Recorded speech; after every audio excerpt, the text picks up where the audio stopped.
Amakhulukhulu abasebenzi benkampani yeUNIBISCO eRhawutini bangene ezitalatweni emva kokungayifumani imali yabo bekufanele ukuba bayayifumana yeUIF nanjengoko bebethenjisiwe ngumqeshi. Ababasebenzi bathi oko behleli ezindlini susela ukuqala kwelockdown de yathotyelwa kulevel 4. Kodwa ababasebenzi bathi ukubuyela kwabo emsebenzini bathwejize ngeempepha zokuba bayagxothwa emsebenzini.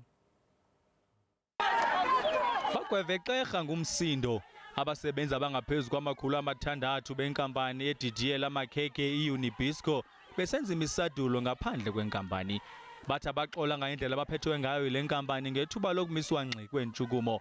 Banebango lokuba bafumene incwadi ezibagxothe emsebenzini emva koba bezalele endle ukuphangela kulandela isimemelelo esenziwe yile nkampani.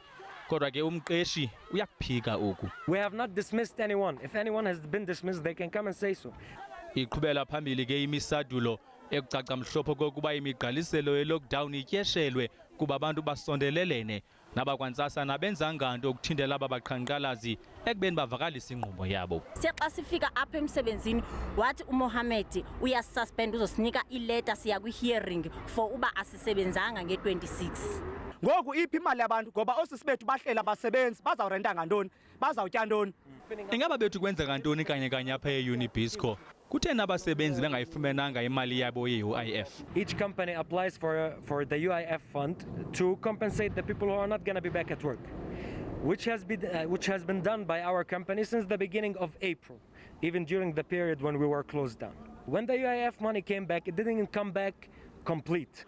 Ukanti ke le nkampani izibophelele kwelithi zakwenza udliwano-ndlebe nesebe lezabasebenzi nengqesho kulo mbandela weUIF.